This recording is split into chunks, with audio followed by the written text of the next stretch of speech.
Hello, everybody. Welcome back to Diego Knows. I'm Diego, and today we're going to talk about Sex and the City again. That's right, because we're going to get through every goddamn episode. That's what I promised we were going to do, so we're going to do it, all right? So, I am Diego. I've watched every single episode of Sex and the City, all 94 episodes. I watched both movies, and I watched that piece of shit show and Just Like Crap. I don't recommend it, but I reviewed it. If you want to watch the reviews, they're on this channel. We're not going to talk about this show. We're going to talk about the original Sex and the City, which came out late 90s to the early 2000s. Okay, that was a great show. I watched every episode because I loved it, not because I felt I had to. I was a younger man back then. I was back in my 20s. I lived in Chicago. I just got out of the Marines, I was hot to trot. I was out there dancing, going to clubs, restaurants, shows, theater. I did acting. I went to school. I worked with a lot of models, with a lot of other people like in that industry and stuff. So we went to a lot of parties. Okay, a lot of good times. All right, when you're young, you're 20. That's what you're supposed to do, right? Okay, well that's what we did. Okay, now every girl that I knew, all the hot girls that I knew, they were all watching Sex and the City. None of my guy friends were watching it, but all the hot girls that I knew at school and at work were all watching Sex and the City. And the gay guys were watching it too. So I wanted to know what the hell they're talking about. All right, so I figured out, I started watching the show and I got hooked. I liked it. It was very well written. The only problem I had with the show is I didn't like the way the straight men were being portrayed on the show. Okay, they didn't really act like straight men did. Okay, they acted like cartoon characters, like an idea of what you think a straight man is, but not actually what a straight man really is. Okay, so I had a problem with that. Okay, that was the only thing. Everything else I loved about the show. I loved the setting. I loved the characters. I loved the witty dialogue. All that shit was kind of fun. I just didn't like the way the straight men were being portrayed on the show. Okay, that was the only problem I really had with the show. All right, so that's why I've got this channel here. Okay, I'm here to give you a straight man's point of view. I'm going to tell you exactly what straight guys think about this show, what they think about these women, what they think about the guys on the show, the situations, all that shit. Okay, I'm going to tell you the honest to God truth. Okay, I'm going to give you a straight man's point of view. That was the point of view that you did not get when you watched the show originally. Okay. Okay, I'm not going to pull any punches here. I'm going to tell you the honest God, whether you fucking like it or not, okay? If you can't handle what I'm going to say, get the hell out of here, okay? I do not censor myself. I don't know you personally. I'm not trying to hurt your feelings or nothing, okay? But I'm going to tell you what straight guys really think because they're not going to fucking tell you, okay? So I'm going to tell you. I got nothing to lose, okay, by lying to you, okay? Or, I'm going to tell you the truth, all right? This is honest to God, what I think, unfiltered. All right, so ladies, if you want to know what a straight guy really thinks about this show, about these situations, how it would really go out, and what they were giving you, because the show is written by gay guys, lesbians, and feminists, okay? So they don't know what the fuck a straight guy is. They have an idea of it, maybe they watched a couple of movies, oh yeah, I know what a straight guy's like, and no, that's not it, okay? We're a lot more well-rounded than that. There's lots of different types of straight men, not just one kind, okay? Just like there's different types of straight women, not just one kind, okay? Well, this show makes it look like they're all the same. Okay, it's the same guy. Okay, they're the same dick, just different face. Not true at all. Okay, so that's. I'm gonna give you a straight man's point of view. I do not censor myself here. Okay, all right. So here we go. All right, now where we are right now is we're at season 4, episode 17. Okay, season 4, episode 17. The name of this episode is called A Vogue Idea. A Vogue Idea. Okay, so it starts off with Carrie mentioned in the last episode. She's talking to Charlotte that she got a part-time job or a side job. Getting paid $4.50 per word to work at Vogue magazine, to write articles for Vogue magazine. Now, Vogue, I don't fucking read Vogue, okay? I'm sorry, you chicks read Vogue, okay? That was close, okay. Hey, straight man's point of view. All right, you girls read Vogue. I didn't fucking read Vogue, okay? Back in the in the 90s and the early, we read magazines back then. For you kids out there watching this, okay? We actually read magazines back then. There was no social media, no Facebook, no Instagram. There was none of that shit, okay? No Twitter. No, there was none of that shit, okay? We had to like open up a magazine and find out what's going on, all right? So Carrie's got a job working at Vogue, and it turns out she's got two bosses, basically. One of them is Candice Bergen. You probably remember her from that TV show in the 90s called Murphy Brown. That was a big fucking political show. I'll give you one guess. It's a Hollywood show. I'll give you one guess what political side of the aisle they were on, okay? I'll give you one guess, all right? Anyway, it's Candice Bergen. She's been around for a long fucking time, okay? Her dad was a famous celebrity. He had a fucking puppet, okay? He stuck his fucking arm up a puppet's ass, okay? Named Charles McCarthy, okay? And look it up, okay? And he did a puppet show, with a ventriloquist. He was a fucking ventriloquist. But he did it on the radio, so of course you didn't have to see his lips moving when he was making the puppet move, okay? It was called the Charlie McCarthy Show. I guess it was one of the most popular radio shows in the 1930s, okay? And yeah, it was him with his fucking ass up, his arm up the fucking ass of a wooden fucking doll that he moved. And he ventriloquist, okay? His name was Edgar Bergen was his name, okay? Well, he had a daughter. Apparently in her autobiography, he beat the shit out of her. But anyway, she grew up and she decided she wanted to be famous too, like her dad. So she became an actress, and she was really big in the 70s. You know, she went to all the parties. She went to Studio 54. She guest hosted Saturday Night Live a lot of times. You know, shit like that. She was hanging out with fucking Carrie Fisher, doing coke with Princess Leia. You know, that kind of shit. She was all about that party scene and stuff. And then, like in the 90s, I guess she grew a conscience. She decided she's going to tell the world what to do. So she created a TV show called Murphy Brown. I never actually watched the show. The only time I even remember the show is because they were making fun of. They actually made fun of Bill Clinton, of Hillary Clinton. Because when he was running for presidency in 1992, there was a scandal, one of the first of many scandals that he sexually harassed all these women.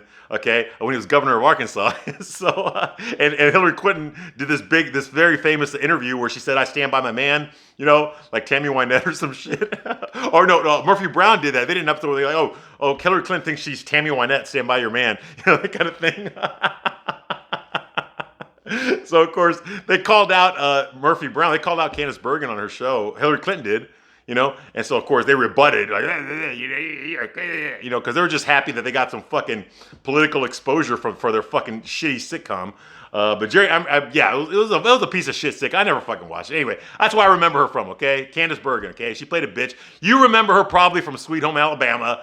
She was Dr. McDreamy's fucking mayor, the mayor of New York. Yeah, she played his mom, Dr. McDreamy from fucking the fucking Grey's fucking Anatomy, whatever, the fucking gray ass bitch Anatomy. Yeah, that show's been on forever. Yeah, that one.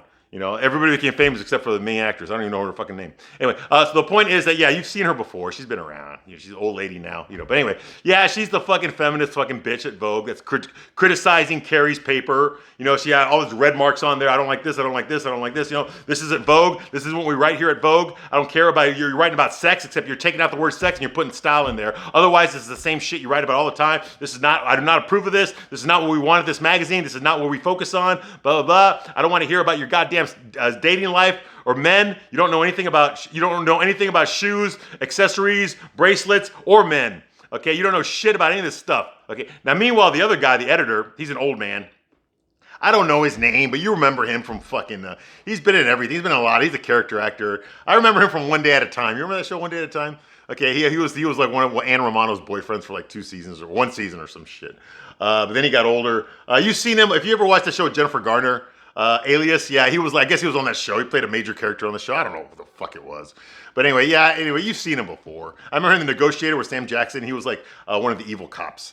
You know, him and Kevin Spacey would try to figure him out. Anyway, yeah, I don't know his fucking name, but he's there. You've seen him before. You see, okay. Anyway, so he's an older man. His name's Julian, and Candace Bergen's character's name is Edna or some shit like that. Anyway, so he likes what Carrie wrote. But fucking Candace Bergen's character, Adena, whatever the fuck her name is, Enid, sorry, her name's Enid. She fucking hates it. She's ripping fucking Carrie, you asshole. Okay, and Carrie's like, her feelings are hurt. You can tell that she thought that her article was witty, you know? Like, you know, something about like Chanel should always go with like a Wall Street investor or some shit like that. Something stupid that she would write, but Enid is like, this is not funny. This is not what Vogue magazine's about. You know, you don't know what the fuck you're doing here, okay? He's like, all you did is replace the word style with sex, where sex used to be. He goes, I don't care about your fucking agenda, Carrie. I care about designers. Oscar de la Renta, Chanel, Dwar, all these other fucking designers I don't give a shit about, okay? Less Carrie Bradshaw and more carry these bags with these shoes, okay? You should. Carrie, you're a writer. How come you're not writing this down? So she like grabs for a fucking pen. Like she's like totally fucking demeaned here. And Carrie's like, I was trying to introduce the bag with the humor, you know? Men are the new black. She's just like, now Julian, the older man, he thinks it's funny. Okay. You know, and then, so anyway, so Enid leaves. Candace Bergen's character leaves. Thank God for Carrie. And so Carrie's writing down all the shit that Enid was fucking bitching at her about. And the older man, his name's Julian. I guess he's the guy, he's like one of the head guys there. It's his office. He offers Carrie a drink. I guess he's got a private bar inside of his office. I guess they do that in New York. I don't know how legal that is. But anyway, he starts offering her martinis and she gets fucking shit-faced, okay? And he's so fucking flirting. Carrie cannot tell that this old man is fucking pulling a Harvey Weinstein on her, but he fucking told her. I caught it immediately. Fuck though, he comes across like some father figure. Bull fucking shit, dude. I've been around enough old guys to know what their fucking MO is. This is the shit they do. They try to win over your trust. They try to act like a fucking compassionate father figure. Next thing you know, fucking their dick is in your mouth. All right? And you're liking it too. Okay, they do this shit because they know it fucking works, and he's trying to do that here. Oh my God, yeah, it's disgusting. Fucking, I can't even look at a girl the same when I know that a guy's done that to her. It's like, ugh. I don't care how pretty she is. It fucking grosses me out. Okay, so that's going on here. Carrie, you know, whatever. Blah, blah, paper. So they start drinking martinis. Carrie gets shit-faced. Julian's like, I hired you. She's like, I don't know how the fuck I got this job here at Vogue. And he's like, well, that's because of me. I hired you because my daughter reads your magazine. She reads your article. And she thought you were really good. And that's why I offered you a job here. Okay? And she gets drunk. She's like, oh my God, I came in here so cocky with all my man jokes. You know, and that bitch hates me, you know. Oh my God, I'm drunk, Vogue. And so he tries to help her out. Like, he tries to sneak her out of the office, you know, but she's stumbling over everything. She crashes into some fucking clothes. Everyone can tell she's fucking drunk. It's a big fucking embarrassment, you know. Yeah, she's totally wasted. Anyway, so moving right along, Samantha and Richard, okay, are having drinks, okay? They're having drinks at some bar, some posh bar, of course, because they're fucking rich, all right? They're having drinks, okay, and his birthday's coming up. And so Samantha's talking to him, what do I want to get you for your birthday? You know, he's like, I don't want anything for my birthday. It's fine. I don't need anything for my birthday. I already got everything I want. You know, I have a perfect life. You know, there's nothing you can give me for my birthday that I really want, you know? Anyway, yeah, he's so fucking perfect. How about, Samantha, how about you buy him some fucking new clothes, okay? Because he's wearing the same fucking shit he wears in every fucking episode, okay? Dark blue fucking suit with a white shirt, open collared. The same fucking shit he wears every goddamn episode. This guy does not own any other fucking clothes. I've seen him in that, and I've seen him fucking buck-ass naked. That's it. Oh, he wore a white robe once. That's it. Get the fuck out of here. Anyway, buy him some clothes, okay? But anyway, so this sexy waitress comes up to the table and offers them free dessert because I guess they know his birthday's coming up, you know? And she actually flirts with him. Like, and this chick is hot, man. She's like 20 years old. She's fucking smoking, okay? She's hot. She's legit fucking hot 21-year-old, okay? Yeah, I would even say she's 18, okay? But she couldn't be 18 and work there. So, yeah, so she's 21. She's funny. Oh, this is the best. Y'all are the most attractive couple in the restaurant. Especially you.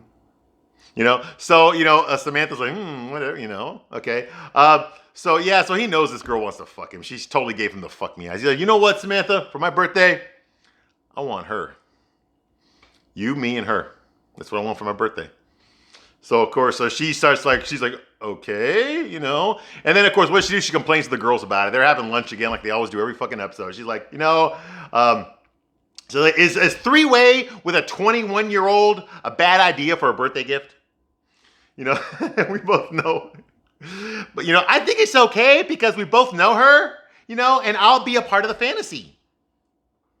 And Charlotte's like, the fantasy is that he wants to fuck a 21-year-old girl.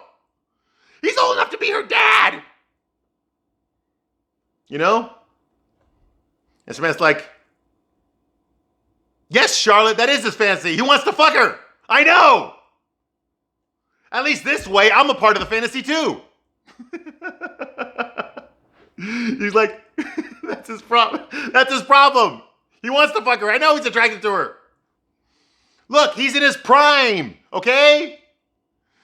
Why is it that men get better looking the older they get? But women, and then Carrie says, like, you get three ways. Yeah, exactly. No, there's a lot more reasons than that, Samantha.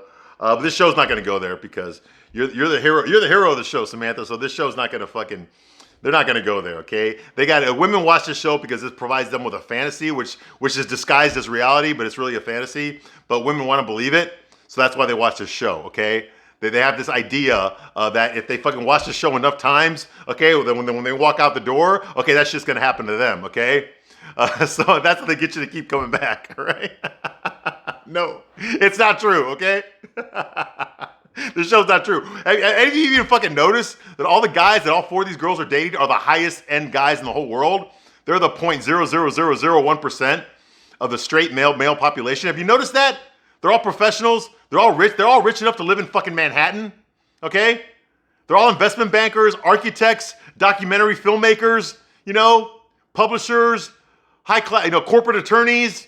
You even notice that? All of them. They're doctors, you know. They're all like these high-end professions. Okay, that's all. Those are the only guys that hit on these girls.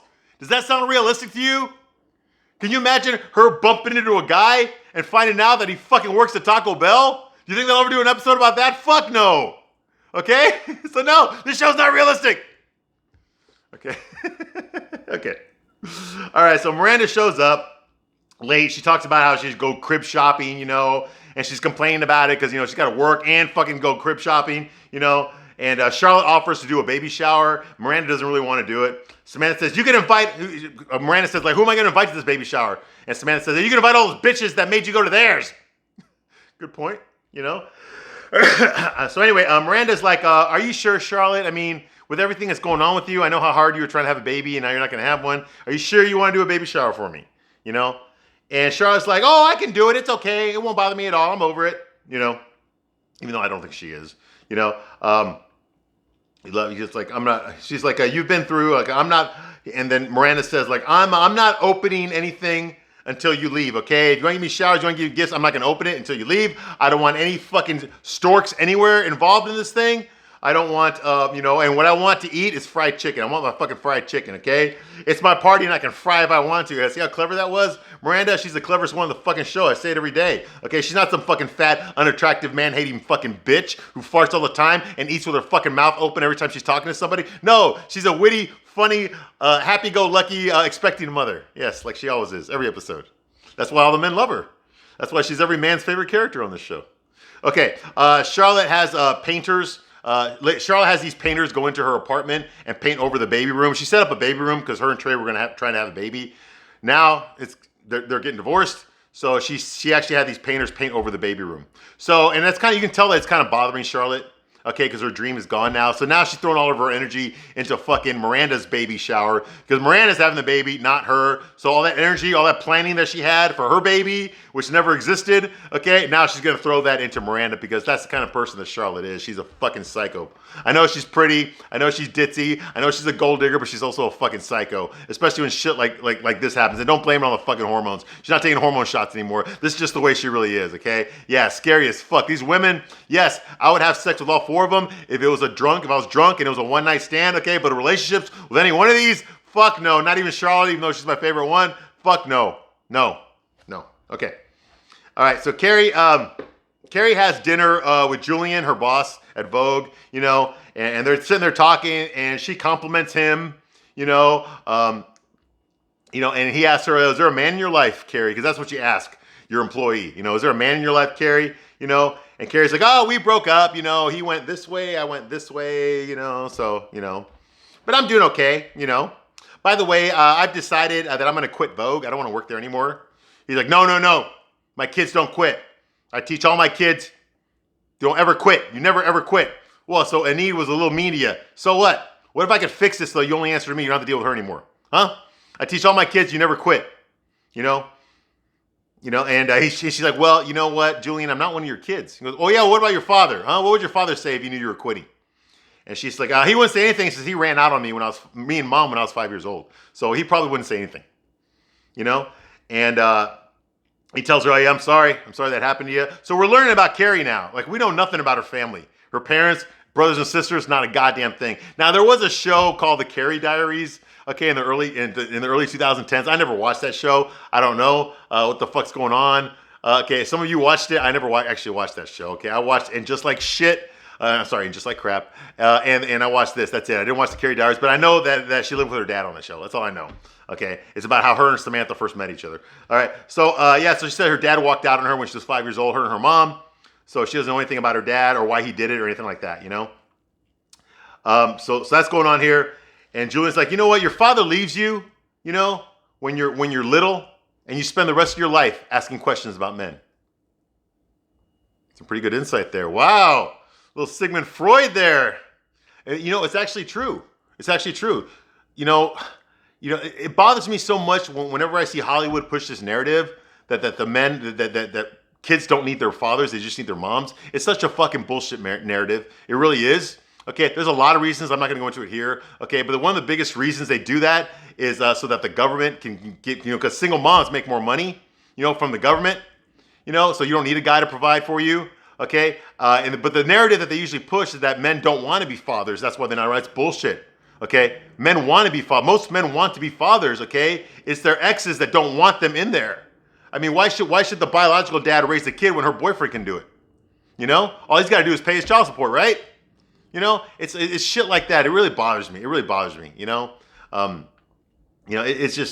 all sorts of wrong. But anyway, the point is that most guys do want to be in their child's lives. Okay, not just fucking on the weekends and not just fucking going steady with a fucking child support check. They actually want to be in their kids' lives. Okay, you know, y'all created this. You all created this human being. Take some responsibility for it. Okay, you know. So anyway, so that's going on here. You know, and yeah, she's right. She has questions about men because she didn't really have a father figure in life. That's why she doesn't understand men. Okay, get it? A woman who does not understand men created a show about fucking men. Yeah. Isn't it awesome? Isn't it awesome how it works? You know? That'd be like if I directed a gay porno and I've never fucking had gay sex. Wouldn't that be awesome? Yeah. Okay. Okay. What if I fix it? She's like, what if I fix this so you don't have to work with Anita anymore, you know? And she's like, okay, fine. So she decides to stay, okay? Now she's at home now and she's looking at her old pictures and she found a picture of herself and her dad when she was 3 years old. She looks at the back, says, Carrie and my dad, 3 years old, you know? And it's kind of sad. It brings back some hurt memories. I don't think she really remembers him. And he's an ugly motherfucker too, you know? I don't think she really remembers him that well at all. You know, so she writes down the topic of this episode is going to be how much does a father figure? All right. So meanwhile, Charlotte calls Miranda at work. Miranda's busy. She's talking to I guess the LA office or something on the phone, and fucking Charlotte interrupts her to fucking ask her about the fucking the baby shower she's doing. Do you want this in there? Do you want that in there? Hey, I found a deal on this. What do you think about this? And fucking Miranda's like, will you shut the fuck up? I can't deal with this right now. I'm busy right now. You know. So, you know, so eventually fucking Charlotte's just going crazy about, oh my gosh, and we get this, and we're going to get this, and we're going to get this. And Miranda's like, just shut the fuck up. I can't deal with this right now. She fucking hangs up on her. Right? Good for you, Miranda. Samantha confronts that girl, the waitress at the restaurant that Richard wants to fuck. Gets her in private, you know, says, hey there, Alexa. I'm planning a private party for Richard and myself and one more.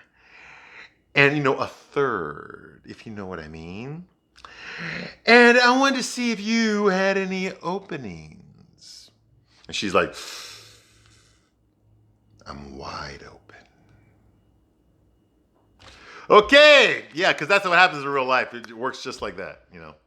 Okay, yeah, for someone who has that three ways like me, okay, that's not the way it works. Okay, kind of, but not really, no.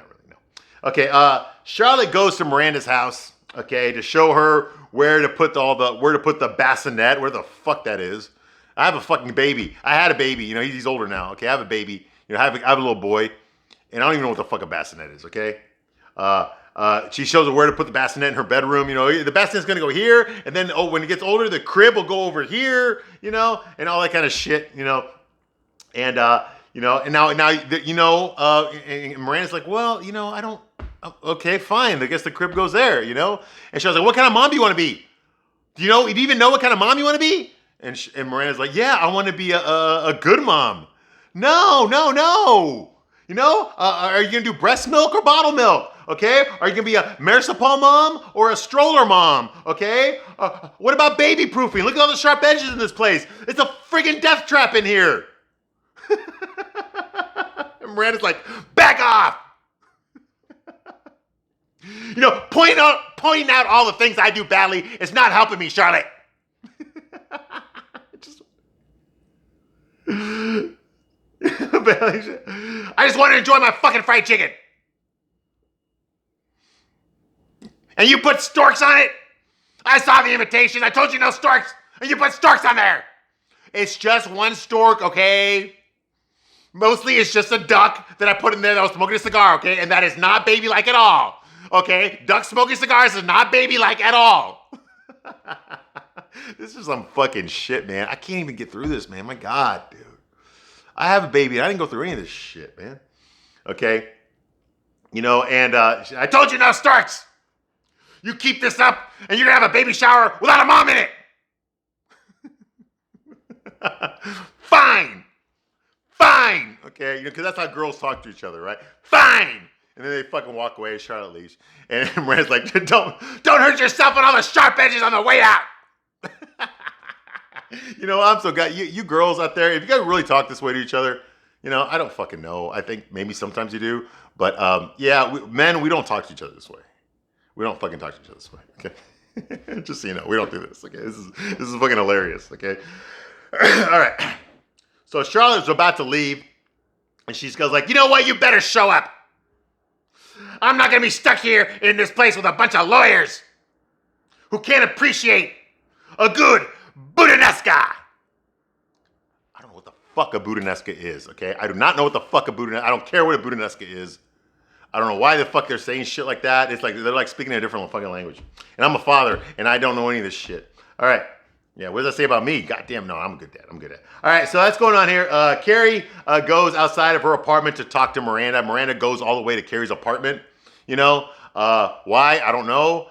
She's fucking big ass fucking pregnant, but she goes to Carrie's apartment. I don't know why Carrie didn't go to hers. But anyway, she can't make it up the stairs, so that makes a lot of sense. So she's sitting there in front of the brownstone on the steps, and Carrie comes downstairs to talk to her. So they're talking, okay? And Miranda's like, you know, I'm going to be a terrible mom, Carrie. I'm not maternal at all, and I yelled at Charlotte, and all she was trying to do was help. Oh my God! I'm the one that needs to be childproofed. You need a lot of things, Miranda. Okay? And Carrie's like, well, we'll quit together, okay? I'll quit Vogue. You can just quit being a mom, okay? And we'll live happily ever after. You know? And Miranda's like, I work all the time. This baby's not going to have a father figure. And Carrie's like, yes, he does. And she's like, huh? What? Oh. Steve. Yeah, Steve, you know, the guy that you treat like shit, that you emasculate, okay? That you fucking walk all over, that you disrespect all the fucking time, okay? The father of your fucking child, that you treat like a fucking imbecile, like a nuisance, like an annoyance, who's a fucking mercy fuck. Yeah, that guy. The guy who's fucking done everything for you he possibly can. You know?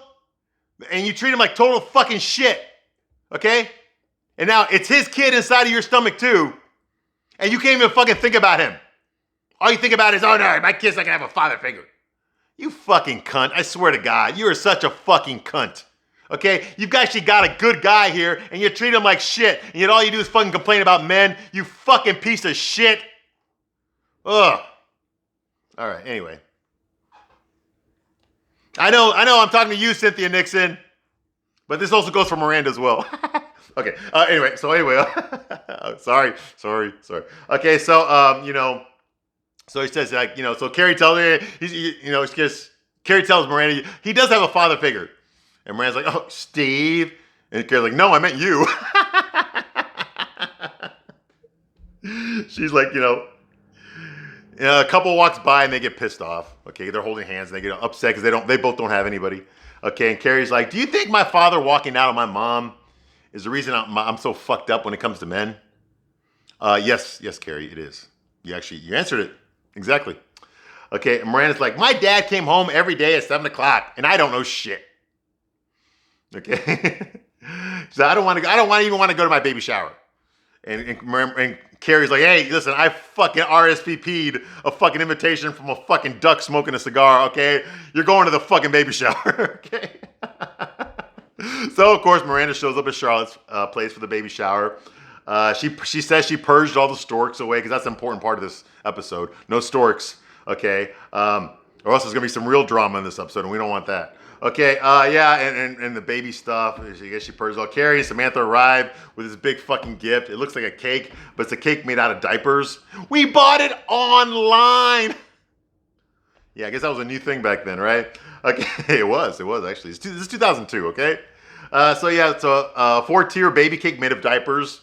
And then, of course, the room fills up with nothing but fucking women in there.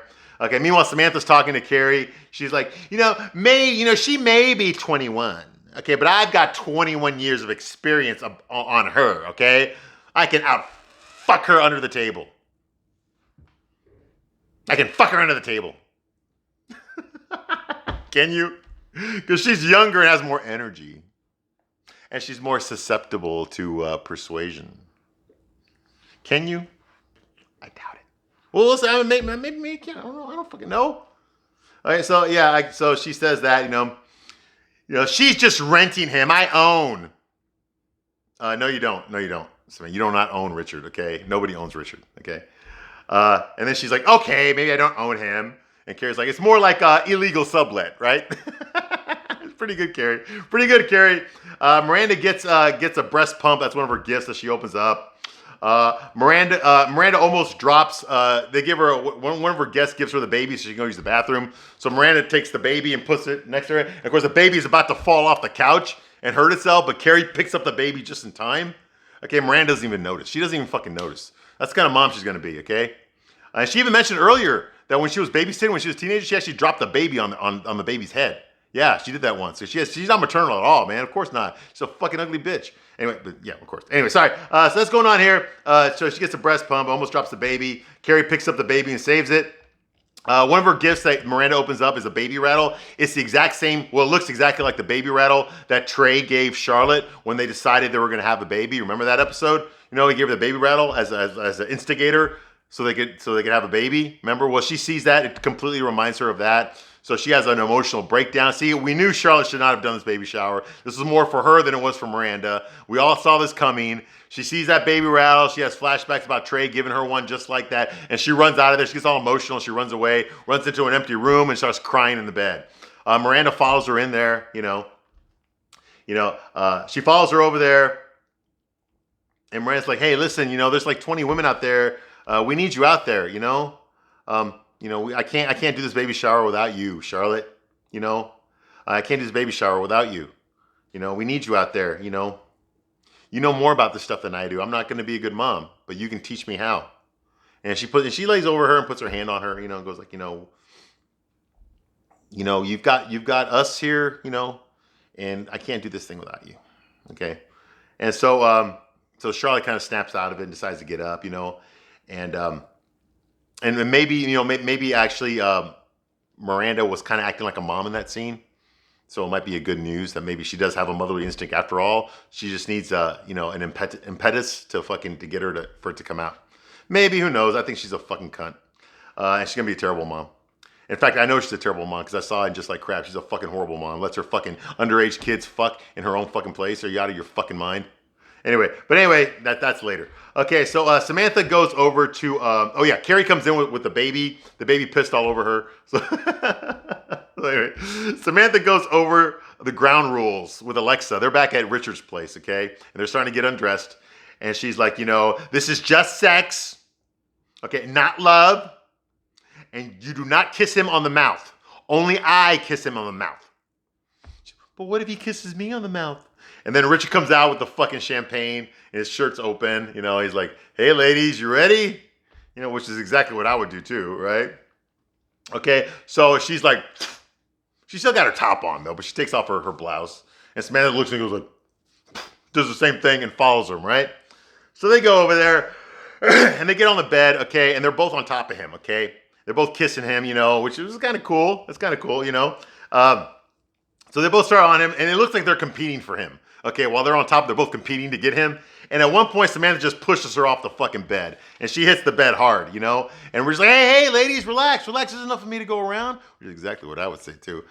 So she gets back up there, and she says, you tell him, daddy. And when she says that, ooh, he's like, what the fuck did she just call me? Now he feels like he's old. So he tells Samantha, get this bitch out of here right now. Bullshit flag right here, okay? No, that would not happen in real life, okay?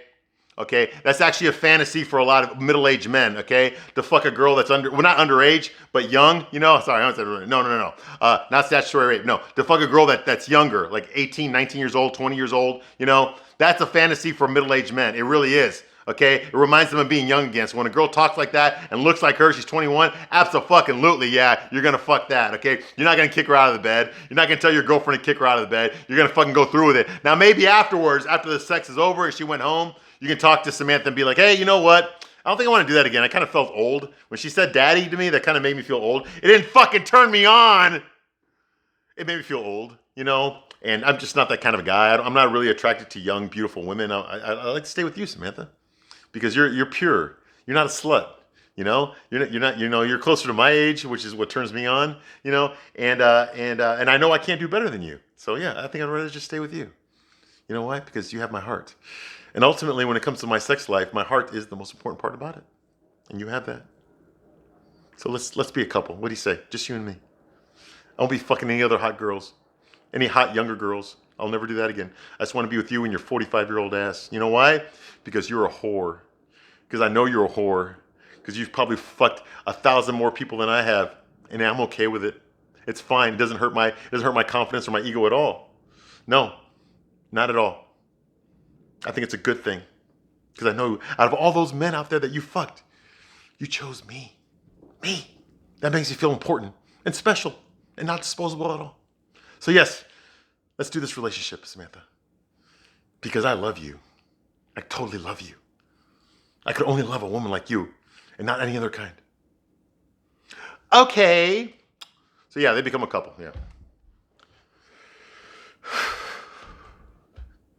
Ladies, don't watch this show and think this shit's real, okay? A guy like him, do you really fucking think he's gonna settle down with Samantha?